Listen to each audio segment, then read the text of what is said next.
أعوذ بالله من الشيطان الرجيم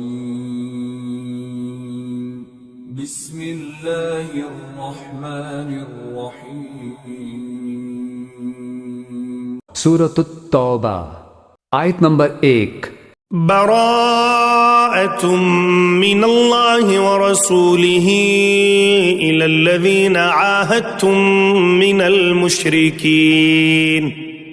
ترجمہ، مسلمانوں، یہ اللہ اور اس کے رسول کی طرف سے دستبرداری کا اعلان ہے ان تمام مشرکین کے خلاف جن سے تم نے معاہدہ کیا ہوا ہے۔ تفسیر۔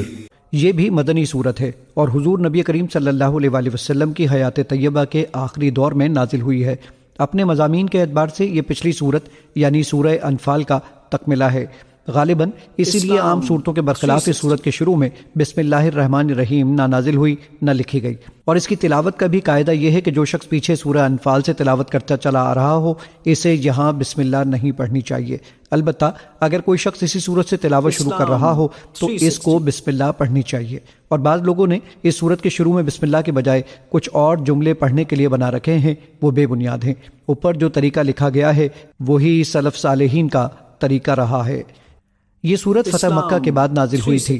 اس سورت کو سورہ توبہ بھی کہا جاتا ہے اور سورہ برات بھی۔ برات اس لیے کہ اس کے شروع میں مشرکین سے برات اور دستبرداری کا اعلان کیا گیا ہے، اور توبہ اس لیے کہ اس میں بعض ان صحابہ کرام کی توبہ قبول ہونے کا ذکر ہے جنہوں نے تبوک کے مہم میں حصہ نہیں لیا تھا اور بعد میں اپنی اس غلطی پر توبہ کی تھی۔ جزیرہ عرب کو اسلام کا مرکز بنانے کے لیے اللہ تعالیٰ نے یہ حکم نازل فرمایا کہ کچھ عرصے کی مہلت کے بعد کوئی بت پرست مستقل طور پر جزیرہ عرب میں نہیں رہ سکتا۔ چنانچہ ان آیات میں ان بچے کچھ مشرکین سے دستبرداری کا اعلان کیا گیا ہے جو ابھی تک اسلام نہیں لائے تھے، اگرچہ یہ مشرکین وہ تھے جنہوں نے مسلمانوں کو ستانے میں کوئی کسر نہیں چھوڑی تھی اور ان پر وحشیانہ ظلم ڈھائے تھے، لیکن جزیرہ عرب سے نکلنے کے لیے مختلف مہلتیں دی گئی ہیں جن کی تفصیل ان آیتوں میں آئی ہے۔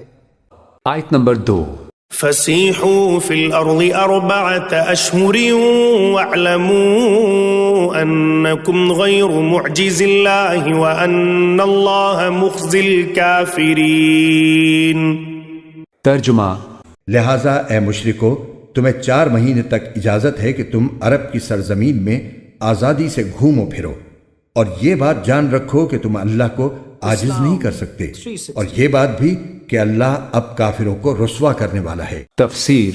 پہلی قسم ان مشرکین کی تھی جن کے ساتھ مسلمانوں نے جنگ بندی کا معاہدہ نہیں کیا ہوا تھا۔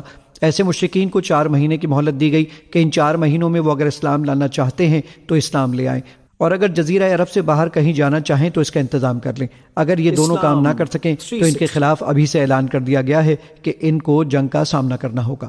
دوسری قسم ان مشرکین کی تھی جن کے ساتھ جنگ بندی کا معاہدہ تو تھا لیکن اس کی کوئی مدت متعین نہیں تھی۔ ان کے بارے میں بھی اعلان کر دیا گیا کہ اب وہ معاہدہ 4 مہینے تک جاری رہے گا، اس دوران ان کو بھی وہی کام کرنے ہوں گے جن کا ذکر پہلی قسم کے بارے میں کیا گیا۔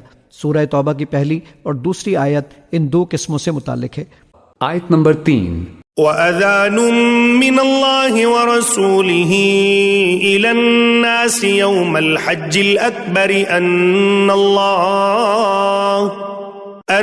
اللَّهَ بَرِيءٌ مِّنَ الْمُشْرِكِينَ وَرَسُولُهُ فَإِن تُبْتُمْ فَهُوَ خَيْرٌ لَكُمْ وَإِن تَوَلَّيْتُمْ فَاعْلَمُوا أَنَّكُمْ غَيْرُ مُعْجِزِ اللَّهِ وَبَشِّرِ الَّذِينَ كَفَرُوا بِعَذَابٍ أَلِيمٍ۔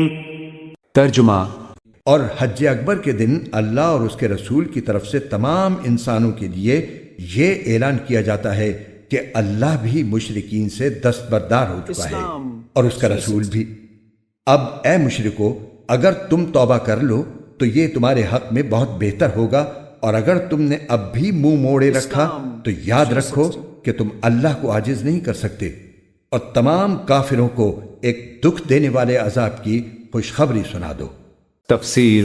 دستبرداری کا یہ حکم آ چکا تھا، لیکن اللہ تعالیٰ نے ان تمام لوگوں سے انصاف کی خاطر ان مختلف مدتوں کی ابتدا اس وقت سے فرمائی جب ان کو ان سارے احکام کی اطلاع ہو جائے۔ پورے عرب میں اعلان کا سب سے مؤثر ذریعہ یہ تھا کہ یہ اعلان حج کے موقع پر کیا جائے، کیونکہ اس وقت سارے عرب کے لوگ حجاز میں جمع ہوتے تھے اور اس وقت تک مشرکین بھی حج کے لیے آتے تھے۔ چنانچہ فتح مکہ کے بعد جو حج 9 ہجری میں ہوا، اس سال حضرت صلی اللہ علیہ وآلہ وسلم بنفس نفیس تو حج کے لیے تشریف نہیں لے گئے تھے، لیکن حضرت ابو بکر رضی اللہ عنہ کو امیر حج بنا کر بھیجا تھا۔ ان کے بعد آپ نے حضرت علی رضی اللہ تعالیٰ عنہ کو بھی اسی مقصد سے روانہ فرمایا کہ وہ ان احکام کا سب کے سامنے اعلان کر دے۔ وجہ یہ تھی کہ اہل عرب میں یہ معمول تھا کہ اگر کسی شخص نے کوئی معاہدہ کیا ہوتا اور وہ اسے ختم کرنا چاہتا تو یہ ضروری سمجھا جاتا تھا کہ معاہدہ ختم کرنے کا اعلان یا تو وہ خود کرے یا اس کا کوئی قریبی عزیز۔ اس لیے حضرت صلی اللہ علیہ وآلہ وسلم نے حضرت علی رضی اللہ عنہ کو روانہ فرمایا۔ واضح رہے کہ حج اکبر ہر حج کو اس لیے کہتے ہیں کہ عمرہ چھوٹا حج ہے اور اس کے مقابلے میں حج بڑا حج ہے، اور یہ جو لوگوں میں مشہور ہے کہ اگر حج جمعے کے دن آ جائے تو وہ حج اکبر ہوتا ہے، اس کی کوئی اصل نہیں ہے۔ جمعے کے دن حج ہو تو بے شک 2 فضیلتیں جمع ہو جاتی ہیں، لیکن صرف اسی کو حج اکبر قرار دینا درست نہیں ہے، بلکہ یہ لقب ہر حج کا ہے، چاہے وہ کسی بھی دن ہو۔ آیت نمبر 4۔ إلا الذين عاهدتم من المشركين ثم لم ينقصوكم شيئا ولم يظاهروا عليكم أحدا فأتموا إليهم عهدهم إلى مدتهم إن الله يحب المتقين۔ ترجمہ۔ البتہ مسلمانوں، جن مشرکین سے تم نے معاہدہ کیا پھر ان لوگوں نے تمہارے ساتھ عہد میں کوئی کوتاہی نہیں کی اور تمہارے خلاف کسی کی مدد بھی نہیں کی تو ان کے ساتھ کیے ہوئے معاہدے کی مدت کو پورا کرو، بے شک اللہ احتیاط کرنے والوں کو پسند کرتا ہے۔ تفسیر۔ تیسری قسم ان مشرکین کی تھی جن کے ساتھ کسی خاص مدت تک کے لیے مسلمانوں نے جنگ بندی کا معاہدہ کر رکھا تھا اور انہوں نے کوئی بدہدی بھی نہیں کی تھی۔ ایسے لوگوں کے بارے میں آیت نمبر 4 میں یہ حکم دیا گیا ہے کہ ان کے معاہدے کی جتنی بھی مدت باقی ہے اس کو پورا کیا جائے اور اس پوری مدت میں ان کے ساتھ کسی قسم کا تعرض نہ کیا جائے۔ مثلا قبیلہ کنانہ کے 2 چھوٹے قبیلے بنو زمر اور بنی مدلج کے ساتھ آپ کا ایک ایسا معاہدہ تھا اور ان کی طرف سے کوئی بدہدی سامنے نہیں آئی تھی۔ ان کے معاہدے کی مدت ختم ہونے میں اس وقت 9 مہینے باقی تھے، چنانچہ ان کو 9 مہینے کی مہلت دی گئی۔ آیت نمبر 5۔ فَإِذَا انسَلَخَ الْأَشْهُرُ الْحُرُمُ فَاقْتُلُوا الْمُشْرِكِينَ حَيْثُ وَجَدتُّمُوهُمْ وَخُذُوهُمْ وَاحْصُرُوهُمْ وَاقْعُدُوا لَهُمْ كُلَّ مَرْصَدٍ فَإِن تَابُوا وَأَقَامُوا الصَّلَاةَ وَآتَوُا الزَّكَاةَ فَخَلُّوا سَبِيلَهُمْ إِنَّ اللَّهَ غَفُورٌ رَحِيمٌ۔ ترجمہ۔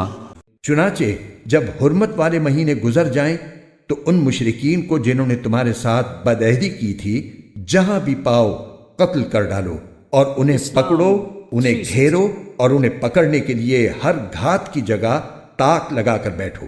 ہاں اگر وہ توبہ کر لیں اور نماز قائم کریں اور زکوٰۃ ادا کریں تو ان کا راستہ چھوڑ دو، یقیناً اللہ بہت بخشنے والا بڑا مہربان ہے۔ تفسیر۔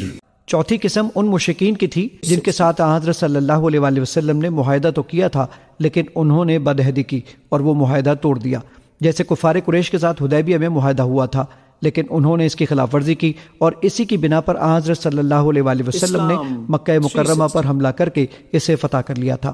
ان لوگوں کو کوئی مزید مہلت تو نہیں دی گئی، لیکن چونکہ دستبرداری کا یہ اعلان حج کے موقع پر کیا گیا تھا جو خود حرمت والے مہینے میں ہوتا ہے، اور اس کے بعد محرم کا مہینہ بھی حرمت والا ہے اور اس میں جنگ کرنا جائز نہیں ہے، اس لیے ان کو محرم کے آخر تک مہلت مل گئی۔ انہی کے بارے میں آیت نمبر 5 میں یہ فرمایا گیا ہے کہ حرمت والے مہینوں کے گزر جانے کے بعد اگر یہ نہ ایمان لائیں اور نہ جزیرہ عرب سے باہر جائیں تو ان کو قتل کر دیا جائے گا۔